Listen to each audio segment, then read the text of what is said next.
Salut à tous, c'est Manu, j'espère que vous allez bien. Moi ça va, ravi de vous retrouver dans cette vidéo où on va parler de booster pour les batteries. Alors c'est pas des chargeurs, attention, rien à voir, c'est vraiment pour démarrer votre véhicule, essence ou diesel d'ailleurs, si il ne fonctionne pas. Tous les moteurs essence, et pour les diesels c'est jusqu'à 10 litres, c'est déjà pas mal. Vous pourrez démarrer aussi votre moteur bateau, votre tondeuse éventuellement. C'est un produit qui est très polyvalent.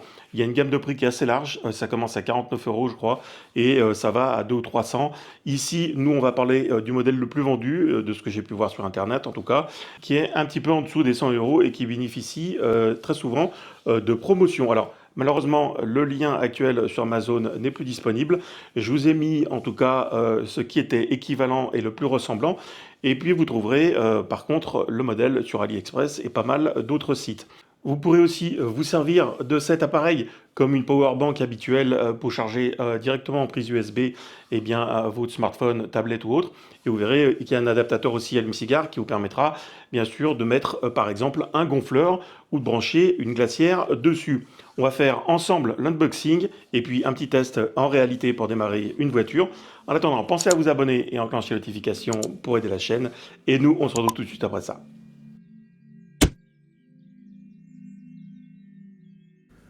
Unboxing rapide de ce booster buture.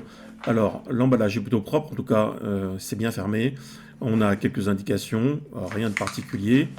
Quand on ouvre à l'intérieur, on va retrouver cette boîte coquée qui est plutôt pratique, bonne protection pour le produit. Et quand on va ouvrir, nous allons avoir en haut les petits accessoires. Donc dans un premier temps, ici, les fameuses pinces avec un embout en cuivre. Elles ont l'air plutôt de bonne qualité. On va retrouver le câble de charge ici. La partie principale qui va venir se mettre sur le booster. Avec le câble avec le moins qui est un petit peu plus court. Voilà, ce qui paraît assez logique.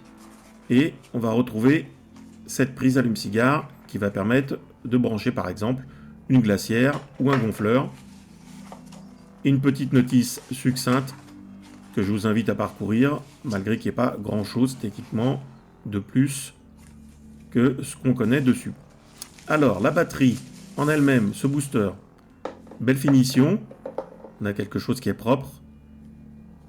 Ici, de ce côté-là, deux prises USB plus la charge, et de l'autre côté, on va retrouver la connectique pour les pinces.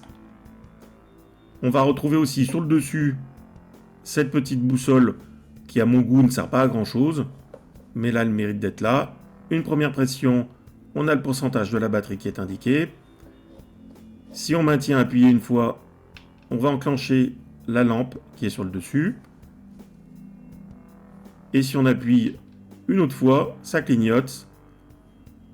Et une fois supplémentaire pour obtenir le mode SOS avec cette couleur orangée. Ce qui peut être aussi pratique.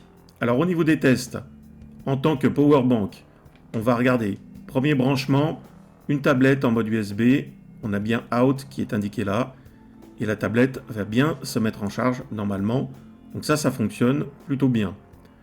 Pour le deuxième essai, on va essayer ici, cette power bank, on va se mettre sur in, et pour le coup, elle va servir à charger le booster, puisque c'est bien indiqué in ici. Donc ça peut avoir un côté assez pratique.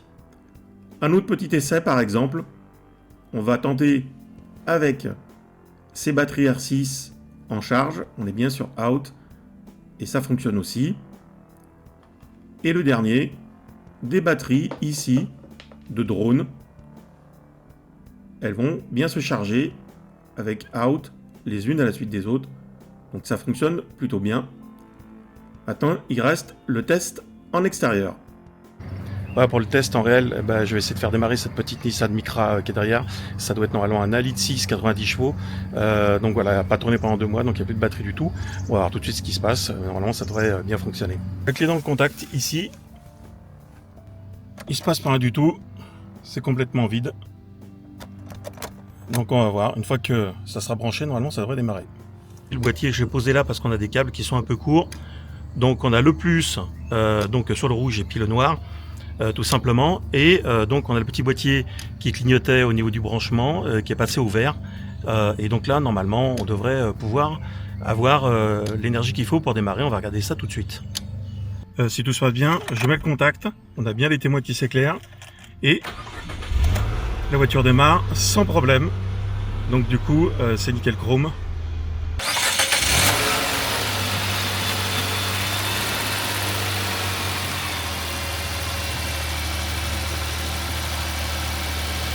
Donc le petit témoin, il est repassé au rouge. La voiture a démarré, donc ça veut dire que là, ça s'est bien mis en sécurité pour éviter qu'il y ait un retour électrique. Là maintenant, il n'y a plus qu'à débrancher et puis laisser tourner un peu le véhicule. Ça fonctionne plutôt bien. Alors pour ma part, le moteur n'a pas démarré tout de suite pour la simple et bonne raison qu'il faut lire la notice, ce que je n'avais pas fait au départ. Il y a une sécurité qui s'enclenche au bout d'une minute et le témoin repasse au rouge et après, bien sûr, il n'y a pas de courant qui arrive. Alors ce qu'il faut faire, c'est tout simplement indiquer sur le petit boîtier que vous pouvez voir actuellement à l'image, en toutes lettres, eh bien, soit vous pressez ce petit bouton pendant 3 secondes si vous avez passé ce délai d'une minute. À ce moment-là, les témoins clignoteront à nouveau et vous pourrez de nouveau faire démarrer votre moteur le temps que ça repasse au rouge.